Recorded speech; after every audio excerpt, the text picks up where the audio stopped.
What is up guys, Kane here, and in this video we're going to wrap up the week 2 in Era of Chaos as free to play. So more or less, you should not worry too much about your current rank in terms of like the power. A lot of players here are even VIP 2, VIP 10, 11 and whatever. And the power here at the moment, at this stage in the game, is mainly based on the emblems and also the roster, which is not very accessible for majority of the small spenders or free to play. As you can see, I only have 4 orange emblems on my shard trainer, and then I have only another one from the Assassin's Creed event. And that is pretty much it for the emblems. All the other emblems have been achieved just by playing the event, as well as these orange ones purchased by the soulstones. So I didn't spend any diamonds on the emblems, and quite a lot of players, like the Windstalker here, spend majority of his diamonds on the emblems to receive such power, which is not good in my eyes. And then you have a few other people like Kaiser Todd as well, who highly likely did the same since he's higher power. Now I'm not sure entirely if that's the case since I didn't check most of his emblems, but higher power with highly likely VIP 0 is not a very good achievement in terms of like the diamond acquisition and saving for the URs. Now, as explained in the week 1 or the previous video, that the URs are pretty much a major part of people's formation, and people even now, as I can show you 1 second in Endless Inferno, people who have some sort of URs can easily pass some of the stages. Like this guy has Evil Sorceress, this guy has Dragon Golem, this guy has Judicator, and pretty much that's it. Some other guys have URs, but their other units are not as well developed. So you can see I am rank 9, so I'm not doing too bad and I'm keeping up with majority of the people. Considering that the formation of the enemy is like 3 times higher than mine in terms of power. So that aside, wrapping up the week 2. By the end of week 2 or close to the end of week 2, you should, I do believe, stop buying the essences or artifact essence for the artifacts, because essentially you're going to have another or a UR altar in a 2 week time, depending whenever your server spawns, depending when you get out of those 2 or 3 weeks, and depending like on the rotations and whatever. So at the moment we do not see any UR altar, but in the next week I do believe that we will get one of those icons for the UR altars, and or it will definitely appear in like 2 weeks, maybe less, maybe more, when other players get it as well. And in that altar, if I do remember correctly, now you can choose between 4 URs. Maybe 5, I don't remember, but I think it's 3 or 4 URs. So you have some sort of a choice to do. And if you have about 16,000 diamonds, you will be able to get a 3-star UR. So in a span of those 2 weeks, I will more or less be able to get about 32, maybe 40,000 diamonds. So I'll be able to get either a 4-star UR or 2 3-stars. Now it really depends what kind of those URs will be in there to what my decision will be, because I would have to wait another month to get some other URs, and again, depending on the URs, majority of my decision will be made whenever that one pops up. So, artifacts. As you can see, I have kind of reached a decent level with them. Not a lot on the lucky horseshoe because I just don't get any clovers. Wizards Well is doing a decent job, but I need to upgrade it a little bit. But the cast stones are becoming a small issue at the moment. Anything else is going decently. I have a couple of purples +2. Now, again, I'm not entirely sure, but these ones don't appear in the artifact shop unless you get them, and you are not able to get them from campaign unless you also get them unlocked. So I do believe this is the same thing with the Acts of Ferocity because I have not received any Acts of Ferocity components for more than 1 week until I have purchased some of the pieces and then I received the Rampaging Ogre Targ or whatever this piece is called. So whenever I've bought it, I was able to receive it from the campaign. So probably this is the same or will be the same for other players. So keep a close eye whether it happens the same for you or not. So if you don't have this unlocked, essentially there will be events in the event tab where you will be able to spend materials. Give me a second. Materials like this bone tooth necklace in specific events, not only like this resource related, where you will be able to get a few artifact pieces for stuff like this, stuff like a Cloak of the Undead King as well. Don't worry, if you're not able to buy them, you are still able to receive them from specific events, though it might require some time, and then you will be able to receive them from campaign and then the artifact shop.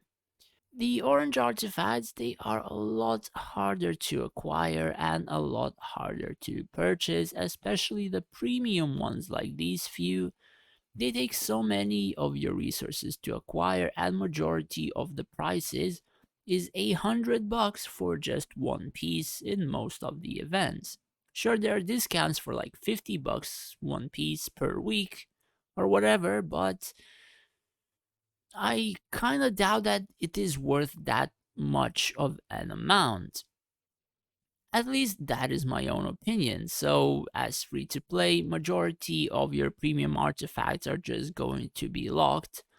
And in terms of like the artifacts of choice that you should go for, essentially the Dragon Father was one of the better starting premiums because if you have a summoned dragon in terms of like Battle of the Gods or Clash of Gods, you would have an easier chance of winning. But at the moment, they have so many features, so many things, and you grow so fast that I do believe like this premium artifact is gonna get outscaled in the next like 1 month or whatever. So investing so much into this is not going to do you wonders. I mean, unlocking is good because the premium pieces give a lot of stats and a lot of unit stats, but making it higher than +1, spending a lot of your materials is not advised. What I would advise in that stead, unfortunately, I cannot see this. That's weird. What I would advise is for you to get the angelic sword. Now, give me a second. Yeah, for some reason, it's not showing me these two artifacts in the artifact tab. So, what I would advise for you to get is the Angelic Alliance +1 and perhaps +2, then either Armageddon's Blade or Sword of Frost, depending on your choice of like the formations. So if you would be heading towards like a Dragon Judicator build, which is basing more on one unit like Judicator to do damage, for some reason I do believe that Sword of Frost is the better choice than Armageddon's Blade. But if you're focusing more on like frontline, like crag hack sort of build or whatever, Armageddon's Blade perhaps could be useful. Now, it all depends also if you're planning to get a faction leader in the future, which is a couple of months of saving literally all of your diamonds. So, if you do plan on getting a faction leader, you have to think about which premium artifact you will focus. Because Guys, remember that this game is very slow, and some decisions have to be made like a few months prior to what you want, even like a half year prior. And more or less, you guys have to remember that this game doesn't shower you with rewards in game for achieving some stuff, for like passing or whatever. Like, it doesn't give you stuff for you to get like even SSRs on at a decent rate, considering like majority of other games and considering you starting out. Now, from what I have noticed is that the company cares more about the Discord community rather than the entire community in the game. And people through Discord are able to get like almost 80,000 diamonds worth of materials through an event, and there are other people who are earning diamonds for just being in that Discord instead of having something for the players to look forward to in game. So, for example, you have those carnivals, which you get the first 2 weeks for, I don't know, some keys, some astrologer stuff, like something that you could look forward to and earn stuff for. Login daily to get like 10 gold keys or whatever that many games do have. So pretty much, like I said, you cannot change your formations, your decisions any day that you want, because you cannot reset units, you cannot reset artifacts. And if you are planning on, an example, playing something like a 1 second, if you're planning to play something like a dragon muteer, right? He, or rather she, would require the Armageddon's Blade premium artifact, because some of the dungeon units do fire damage, or some of the dungeon units gain bonus unit damage against burning targets. But but if you're playing Dragon Muteer and then tomorrow you decide something like, I don't want to play Dragon Muteer anymore, and instead I want to play something like, I don't know, like Kilgore, right? So Armageddon's Blade is not going to be as useful on Kilgore than it is on Dragon Muteer and say Xeron, because the formations are a little bit different. Sure, Kilgore can use the Armageddon's Blade premium artifact, but Kilgore would have a lot better effect with the Sword of Frost, just more or less denying ultimates, triggers, and whatever from the frontline and offensive units in the enemy's frontline, which denying something like a Naga, denying something like tanks from triggering, is actually a huge benefit for majority of the non-burst factions. So pretty much those couple of things aside, there is one thing which kind of how can I say, it really doesn't make me and a lot of people feel good, and probably I kind of now realize how people feel whenever they begin the game. So you have Duel of Champions, right? And all the players who are VIP 0 can only participate 3 times per day, but those people who have VIP, they can participate 6 times per day. Because of that, I am not able to get a lot of rewards that would come out from like the season ranking, that would come out from promoting, that would come out from another event in the Pantheon called the Battle of the Gods. So majority of this is like based on a pay to win system, and you have to wait probably about a few months, maybe half a year, until enough people quit the game so you are able to rank top 36. Or a lot of players just do a lot of bad decisions and then they cannot beat majority of the people who either spend a lot of money or have good formations. So quite a few things in regards to this. This is one of the few systems that kind of was asked, was forwarded so much in a 2 years time, And personally, it kind of disgusts me of this feature that still it hasn't been adjusted or made literally no updates or nothing to be done around it. Like, quite a lot of games has the ability to give you VIP, even if it's a small amount for clearing campaign, for, I don't know, participating in some specific events or participating even in like a Discord, Facebook event or whatever. You are able to get some sort of VIP. And then I would understand that even if you would be able to get up until VIP 3, a lot of people will not be missing on crucial in-game parts. And Duel of Champions is part of a very huge event in this game, which gives a lot of materials to players to get stuff like the premium artifacts like here.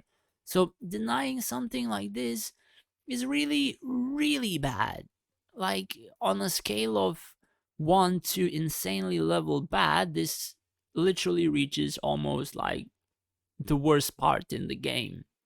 I honestly thought a lot of players can still reach it, and like, it wouldn't really matter too much, but considering the fact that I'm like, now while making the video I am rank 80, it's, it really doesn't look that good.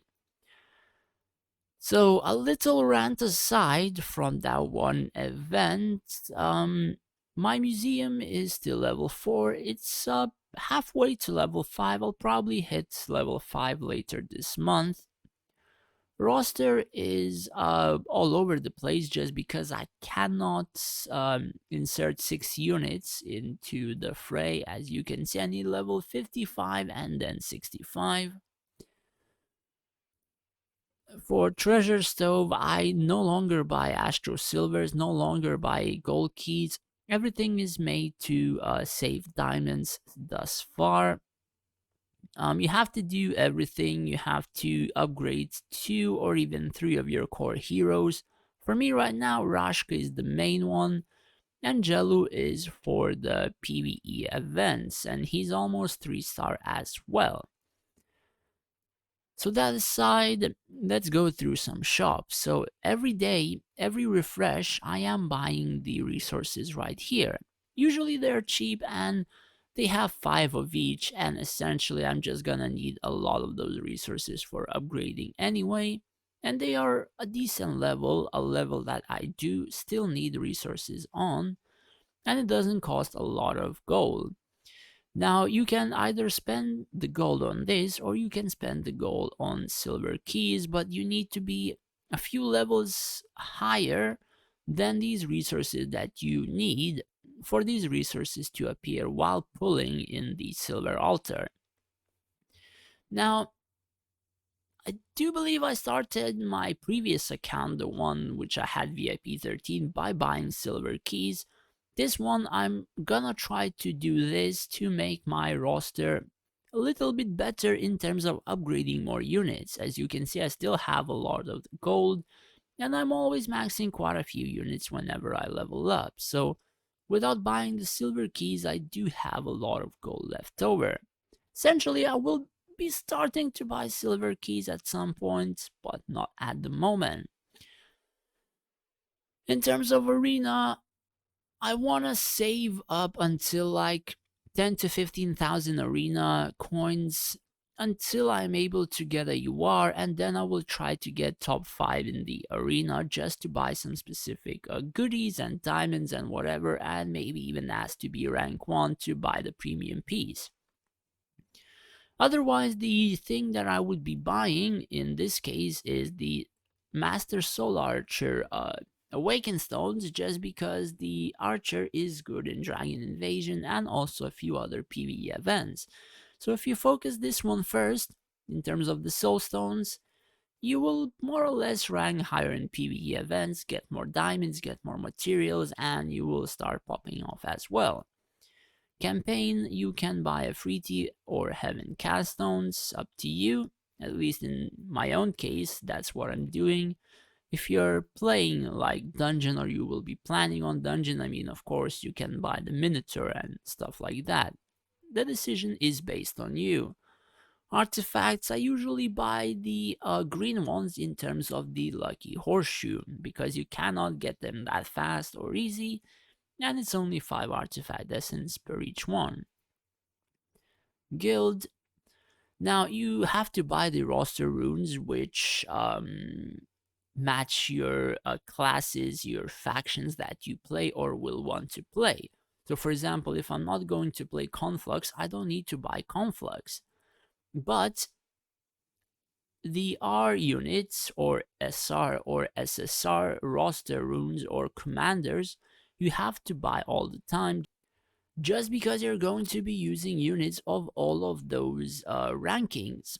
Even UR units will buff your SSRs and URs anyways, so even if you don't use R units, they will be buffing majority of your units, so pretty much have to buy all of them either way. In terms of champion, buying Jelu as you can see here, and nothing else is yet unlocked except for sign-in, which I am trying to get Jedi and then test out how this one performs, whether Rashka is a bit better or whether Jedi can be used for the moment. So pretty much shop aside, pretty much everything aside, again, it's a good start. I have almost 20,000 diamonds, but whenever I pass this auto chess, if I'm not too lazy, I will be able to hit this close to 22,000, I do believe. Maybe 21 and a half, maybe 22, maybe more, who knows. So yeah, that is pretty much it. I have an angel altar and I don't have angel. However, I don't think that it is a good buy for majority of the players. One of the reasons of this being is the altar right here, right? So if you would hit castle altar right here, the stuff you get from this altar is a lot better than the stuff you would get from this altar. So here you get only SSR shards plus basic unit shards, right? And from this one, you get a selectable box. So for example, this one is Stronghold. So I'll be getting tokens for, or rather the box, a selectable box for Behemoth and Berserker. So I'll be able to choose. So if you would land on Castle, you would be able to choose from Angel and Paladin, as well as you're going to be able to get Awaken Stones for all of these units as well as an additional thing. And keep in mind, some of these units' Soul Stones cost quite a lot of materials to acquire. It can take weeks, months, even a few months for them to reach like 3 or even 5 stars. So pulling that basic altar which has the angel and pulling something like this is a few times better in terms of reducing the amount of materials required to buy the awakened shards. So in terms of efficiency, that faction altar is a couple of times better than the angel altar in terms of the additional rewards that you receive. I think the shards of the SSR, essentially they remain very similar. It depends how many times you pull, but the additional rewards is what make the entire difference. All of those tips aside, yeah, that is pretty much it. There is nothing more that I can cover in terms of the early game. I really had a very shitty start. I mean, the only worst start that someone else can have is probably only getting most of the SSR tanks in this game. I honestly wanted a devil. I wanted quite like, I don't know, another SSR in terms of like at least a damage dealer or maybe a giant or something, but I happened to get 2 shard trainers and it puts a lot of my decisions, my planning to the side as well. And also like my PvE content is suffering. So if I can show you my PvE content, my Dwarf's Treasury, as you can see, I'm ranked 12. Somebody has killed 25,000, I am 12,000. So that is the difference between someone having a devil, as you can see here, and someone not having a devil in the drawer's treasury. Now, if we can check the rewards, you can clearly see how many materials I am missing on a daily basis. Now, if I was getting these plus 3s, I would be already gathering materials for units to plus 3 in about 1 week, maybe less than 1 week, and I already would have a lot of materials ready. But due to the fact that I don't have Devil, I don't even am able to farm the materials I do require right now from this event. That is how one SSR can change your early game tremendously. And in terms of crypt, it's just more about the knowledge of the events and what unit is good in it. Not a lot of guys here use the Storm Elemental and use Jello to boost it to do a lot more damage. So that is the reason why I'm rank 4 here. Even if the other guys have Giants, I'm using Storm Elemental. But if those guys would also use Storm Elemental, they would have like double the damage that I'm making. So yeah, pretty much that should cover everything. Thanks for watching, guys. Hopefully this was helpful for you, and stay safe out there.